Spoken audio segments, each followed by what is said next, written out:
যদি কোনো প্রবলেম তৈরি করে কোনো চালক, তাহলে কিন্তু ট্রাফিক পুলিশ একটা মামলা দেয়। তো সেই মামলা ভাঙানোর জন্য আগে কিন্তু অনেক হ্যারাসমেন্টের শিকার হতে হতো, বাট এখন কিন্তু এই পদ্ধতিটাকে একদমই সহজ করা হয়েছে। অর্থাৎ আপনার হাতে থাকা স্মার্টফোন দিয়ে আপনি কিন্তু নিজেই আপনার সেই ট্রাফিক মামলাটা ভাঙাতে পারেন। কিভাবে? চলুন আপনাদেরকে প্রসেসটা দেখাচ্ছি। প্রথমেই আপনি দেখেন আমার স্ক্রিনটার দিকে খেয়াল করে, ট্রাফিক মামলা দেওয়ার সময় পুলিশ কিন্তু আপনাকে ঠিক এরকম একটা কাগজ দেয়। তখন দেখেন এখানে কিন্তু একটা কেস আইডি থাকে। এই কেস আইডিটাকে আপনারা নোট করবেন, ঠিক আছে? এটা কিন্তু ইম্পর্টেন্ট। ওকে, এখন আপনাকে যে কাজটা করতে হবে, এটা ভাঙানোর জন্য আপনাকে উপায় অ্যাপসে চলে যেতে হবে। উপায় অ্যাপসে আপনার কিন্তু অ্যাকাউন্ট ক্রিয়েট করা থাকতে হবে। উপায় অ্যাপসে কিভাবে অ্যাকাউন্ট ক্রিয়েট করবেন সেটার ভিডিও কিন্তু অলরেডি আমি আপলোড করেছি, আপনারা চাইলে দেখে আসতে পারেন। ভিডিও ডেসক্রিপশন বক্সে লিংক দিয়ে দেবো, আপনারা সেখান থেকে দেখে আসবেন। ওকে, দেখে আপনারা যদি আপনাদের উপায়ে অ্যাকাউন্ট খোলা না থাকে অ্যাকাউন্টটা খুলে নেবেন। খোলার পর কিছু টাকা লোড করে ফেলবেন। টাকা লোড করার পর এখন হচ্ছে আপনার মামলাটা ভাঙানোর পালা। উপায় অ্যাপসে আসার পর দেখতে পারবেন ট্রাফিক আইন, এখানে ক্লিক করবেন। ট্রাফিক আইন বলে একটা অপশন আছে, এখানে ক্লিক করবেন। ক্লিক করার পর এখান থেকে এবার কিন্তু কেস আইডি দিতে বলবে। জাস্ট আপনি ওই যে কাগজে যে কেস আইডি আছে এটা টাইপ করবেন। টাইপ করার পর এখান থেকে আপনার গাড়ির নাম্বারটা দেখাবে, তারপর হচ্ছে ফাইন বা জরিমানার পরিমাণটা কিন্তু এখান থেকে দেখাবে। ওকে, আর কেস আইডির পাশে আপনার পেন্ডিং অপশনটা দেখতে পাবেন। তার মানে হচ্ছে আপনারা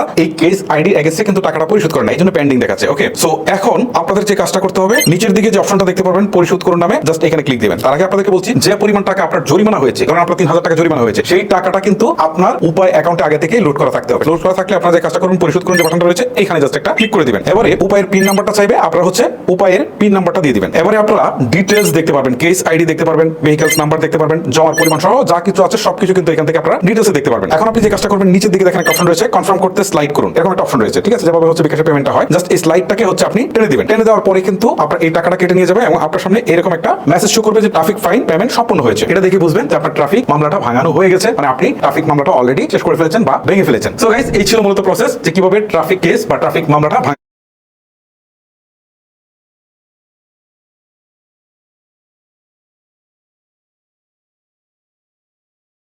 ভিডিওটা লেন্দি করবো না, আজকের মতো এখানে শেষ করবো। দেখা হচ্ছে আপনাদের সাথে এরকম আরো প্রয়োজনীয় ভিডিও নিয়ে। সবাই ভালো থাকবেন, সুস্থ থাকবেন। আল্লাহ হাফেজ।